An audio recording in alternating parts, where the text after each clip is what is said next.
Welcome back to Pressers by FedNet, where news conferences from the United States Congress become podcast episodes for your listening on your time. On June 24th, Senate Majority Leader John Thune was by joint conference leaders to focus remarks on taxes and budget reconciliation. Thune was asked about prospects for the bill expected soon on the floor, how President Trump handled congressional relations with respect to a military attack on Iranian nuclear enrichment sites, and more. The following material is protected by copyright. Good afternoon. Everybody having fun yet? Well, you know, ask us about 3:45 Sunday morning. Yeah, okay. That's the prediction. Yeah. Well, you can join our lunches. It's very stimulating. We are making good headway on the reconciliation bill. As you all know, this is the legislation that we believe implements the president's agenda and makes our country safer, stronger, and more prosperous. And if you look at how it achieves those objectives, and certainly on the tax side of it, it makes it easier for American families to make ends meet by giving them significant tax relief in several ways. It locks in and makes permanent the lower tax rates that were part of the Tax Cuts and Jobs Act. It allows for a permanent extension of the expanded child tax credit. And it also makes permanent the increased standard deduction, which 90% of the people in this country claim. And then on top of that, a number of President Trump's initiatives deal with no tax on tips, no tax on overtime, lower taxes on seniors in this country, and no tax on interest on new loans for cars. So those are all things that the President has included. They're included in our package. They were included in the House package. But we think they are important in terms of the message they send to the American people, and that is that we want to allow you to keep more of what you earn so that you can spend it and make decisions that are in the best interest of your family instead of sending that money to Washington, D.C.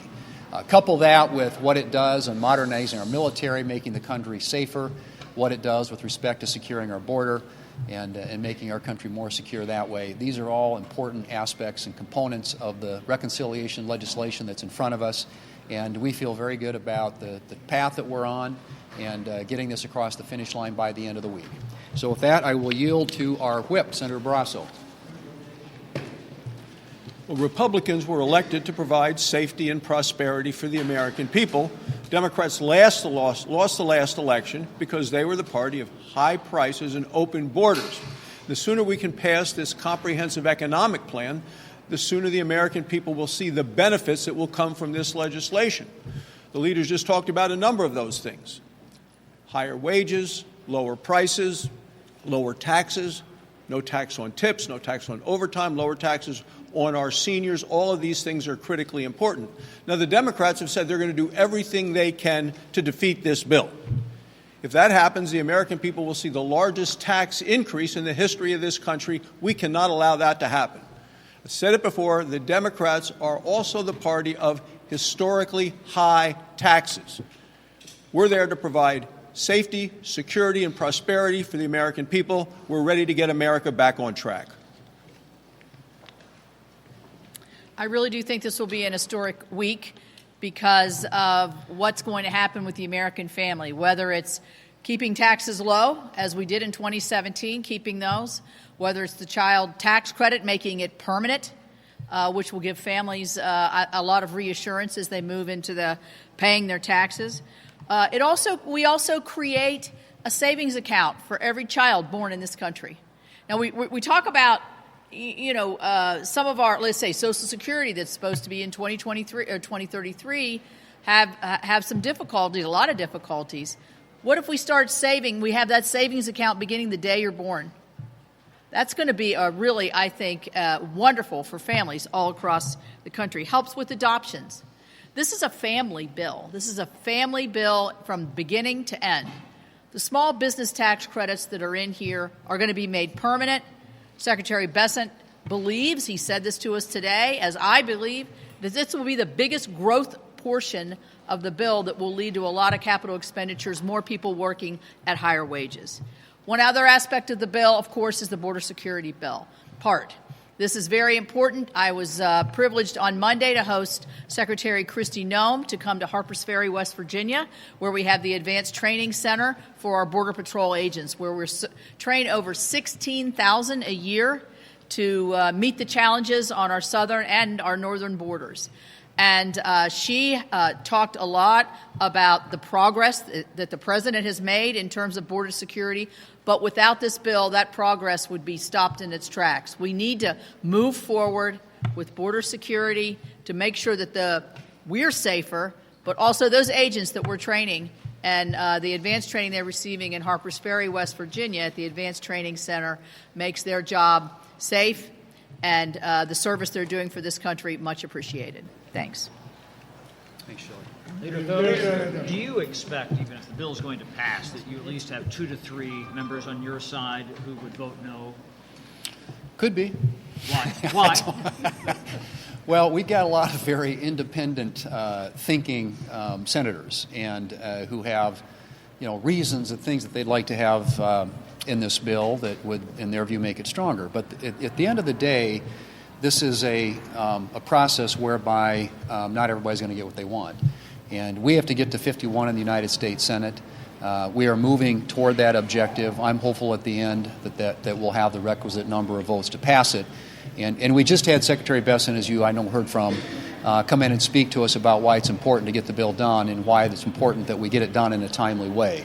And so we're looking forward to progressing on the bill this week, and hopefully when a push comes to shove and everybody has to say yes or no, we'll get the number of votes that we need. As a member of the Gang of Eight, do you agree with the assessment from President Trump that the key nuclear enrichment facilities in Iran have been completely and totally obliterated? Well, I don't. I'm not sure I have. You might want to hear from Senator Cotton, who chairs the Intelligence Committee, an answer on the full extent. But we know for sure that their nuclear program was set back considerably, and that is a victory not only for that region but for our country's national security interests. On rural hospitals, some senators say that is not only the biggest sticking point, but that Senate Republican leadership does not have a plan to address it, specifically the provider tax. Can you guarantee that rural hospitals will not lose billions in funding and millions of Americans won't be left without insurance? We are working on a solution for rural hospitals, and that's something that's been in the works now for several days in response to a number of concerns that our colleagues have mentioned about ensuring that there be the impact on rural hospitals be lessened, be mitigated, and I think we're making good headway on that solution. How do you expect to unschedule? Text is going to come out Wednesday or Thursday. Can you break it down? Motion to proceed on the bill, first vote on Thursday or Friday. Can you provide any clarity there? And, you have a couple colleagues who are outspoken with their complaints here. How are you confident that you'll have the 50 votes you need to proceed? Well, I just think when push comes to shove, you're looking at whether or not you're going to allow the perfect to become the enemy of the good. And there are a lot of things in this bill, as I pointed out. It modernizes the military. It secures the border. It brings tax relief to working families. It has the biggest spending reduction in history, and it restores energy dominance for our country. I mean, I think there is so much good in this, and when people sit down and evaluate how they're going to land in the end, you have to recognize that this is a process whereby everybody doesn't get everything they want, but I think we produced a bill working with the House, working with the White House, that will get the requisite number of Republican senators to vote for it so that we can pass it, get it back to the House. Hopefully they can take it up and pass it and put it on the president's desk. How do you expect it?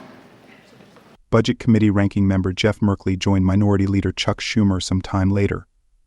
They focused on provisions in the big, beautiful bill soon pending on the floor. Okay, I'm proud to have my staff join me in this press conference. Where's Jeff? Right here. Good. Thanks, Jeff, for joining us today. Well, one thing has become clear. The more Americans learn about this big, ugly bill, the more they hate it. We just saw polling data in our caucus that showed 2-to-1 people don't like the bill. A majority of Democrats, of course, but a significant majority of independents and a significant chunk of Republicans. Our Republican colleagues are also starting to see how devastating this bill is. Look no further than my good friend, Senator Tillis. Where's our... Sorry. Grace, you're supposed to... They're busy talking. Okay. You going to hold it, Gracie, or I hold it? Okay. So let me I'll do it. So this is a chart that he gave out in his caucus, according to Punchbowl. He handed out this sheet that says exactly what's in the bill. Thanks, Jeff. How much you lose with the provider rate tax, each state. Louisiana, $20 billion. South Carolina, $20 billion. Tennessee, $16 billion. Kentucky, $12 billion. Ohio, $8.4. West Virginia, $6.2. Missouri, $6.1. And Iowa, $4.1. And North Carolina, $38 billion. That's a lot of money for anybody. And so in the caucus, he's handing this out. Republicans are really beginning to learn how bad the big ugly bill is for them. Tillis is right. I agree with him. Okay? It'd be catastrophic for North Carolina with Medicaid coverage at risk for over 600,000 people and forfeiting over $38 billion to his home state. And he's not the only one. Republican senators are airing deep concerns behind closed doors, but they're not being honest at home to their constituents. Senate Republicans should listen to Senator Tillis. He's right about how devastating this would be. Republicans might not want to be honest with the American people in public, but Democrats sure as hell will be, now and throughout the summer and on into next year. Senate Democrats have been beating the drum, doing our best to reveal exactly what the bill does. And the more we learn about the bill, the more awful it is. And the more awful it is, the harder we fight. And we know the American people are on our side. So we know just letting them know what's in the bill is very bad for them and shows what we are for. Republicans know that their plan is a debt buster, but they don't seem to care. They're lining the pockets of their billionaire buddies, pretending it won't cost billions, trillions rather, by using a budget gimmick. And all it is a gimmick, current policy baseline. They can deceive all they want. Everyone knows you can push the paper around, but they're actually putting the country in debt with these tax cuts. There's less money in the coffers when they cut the taxes, plain and simple. And they know that. But the debt has a real effect on the American people. Costs will go up everywhere. The cost to buy a car, the cost to start a business, the cost to build a home, buy a home, the cost to retain some debt on your credit card bills. Americans are going to be hit hard by the deficit increase alone, and that won't change no matter how the Republicans paper it over with this gimmick called current policy baseline. So it's evasive. Now, finally, I want to emphasize how utterly outrageous it was for the administration to cancel the briefing that we were supposed to get at 4 o'clock today. The last-minute postponement was just a dereliction of their duty to let the Congress know, to let both parties know in the Congress what's going on over there. So what's the administration so afraid of? That they don't want to brief us. They keep delaying it. I asked for this briefing last week. It was scheduled last week before the United States action in Iran.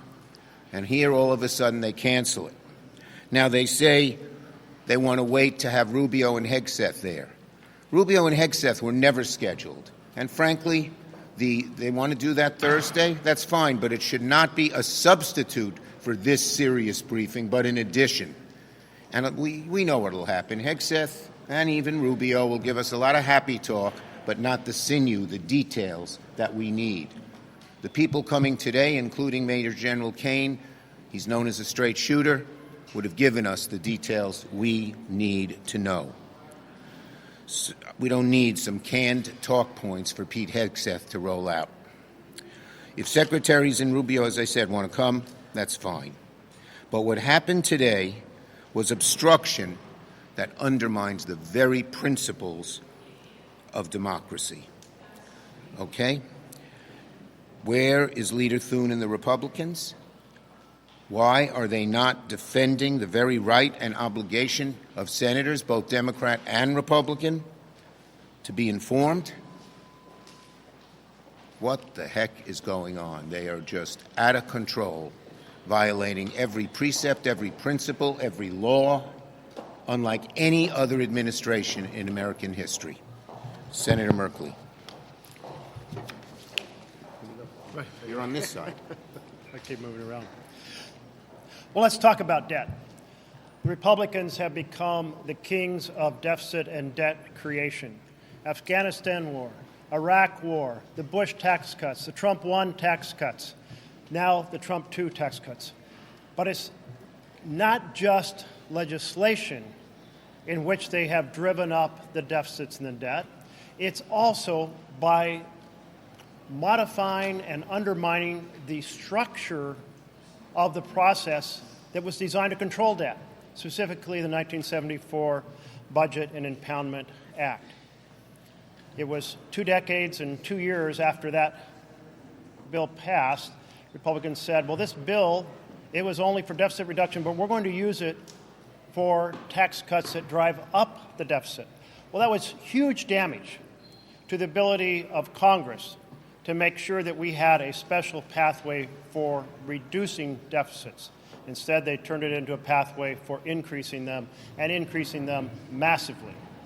And now we have the Republicans saying, well, there are 2 things that survived our 1996 massacre of the 1974 Act, and that was there could be no deficits after 10 years, and we'd continue to use honest numbers from the Joint Committee on Taxation, honest numbers from the Congressional Budget Office.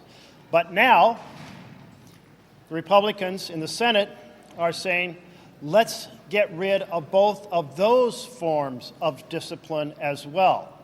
There is a provision in Section 313 that says, absolutely, there can be no deficit creation after the budget window for the reconciliation bill. That's a 10-year window. But Republicans are, speaking of windows, they're throwing that out the window.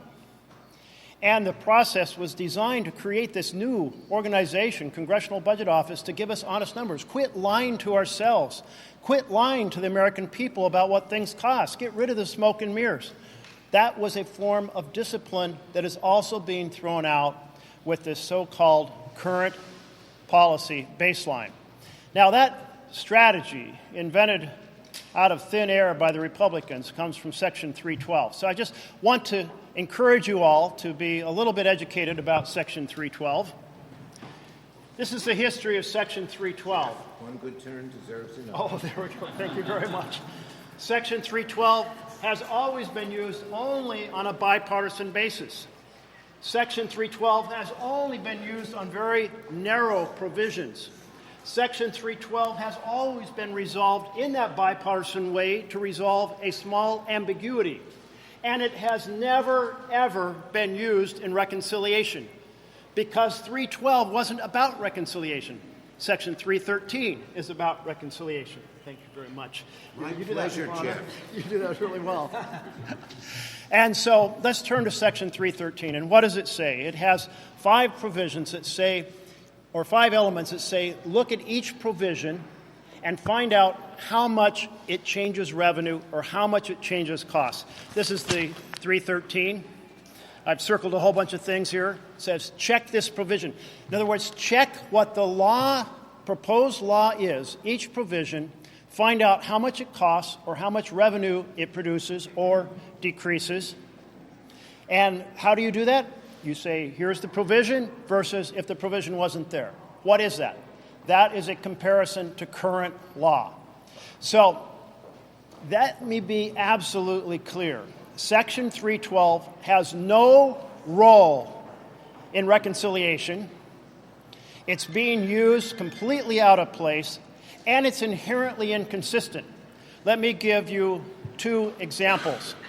In the middle of the 10-year window, Republicans are stopping some tax provisions. Under their theory of current policy, you would continue to cost those out over the 10-year period because you're assuming that they go on after they are dying in law. So they're saying, well, provisions that were in previous law, we're assuming those continue forever, even though the law says they don't. And then they're saying provisions that we're creating and saying stop, actually stop. Totally inconsistent. Or look at another inconsistency. Look at that $5 trillion debt ceiling increase they're putting in. Why is that there? Because the bill increases the debt massively over the couple coming years. So just really want to say we are going to contest the obliteration of fiscal discipline. We are tired of hearing Republicans say they are champions of fiscal responsibility when they do legislation after legislation that drives us into massive deficit and debts, and then proceed to dismantle the bipartisan structure that was designed to create discipline over the budgeting process. Thank you, Jeff. I just want to show everyone how diligent he is. Look at this. Leader Schumer. Questions? Stop yelling. Stop yelling. Is there a way, thank you, is there a way that Democrats can force a ruling against the current policy baseline that Republicans are trying to use? And did you vote in the New York mayoral race? I did vote. I was early voting, I think the first day on Sunday. I'm keeping my ballot to myself. But the bottom line is that overruling the parliamentarian would be something Thune said he'd never do. He always said we'd be for regular order and maintain the filibuster. This, in effect, is not maintaining the filibuster because they're doing this in a sneaky way to try and get either a 51 vote or no vote. It's violating the filibuster. No, go ahead. Do you think the winner of the Democratic Party, though, in primary in New York, should that be the only person from that primary that stays on the ballot in November? Let's wait and see the results today. Leader Schumer, what is the Democratic alternative to this bill? Isn't it correct that without some mediation, we're going to see an increase in both personal and business taxes, regardless of what's bad in the bill? Taxes are going to go up. Okay, look, the bottom line is you will see in the amendments and reconciliation not only what we oppose in the Republican bill, but some of the things we stand for. And the public will see it.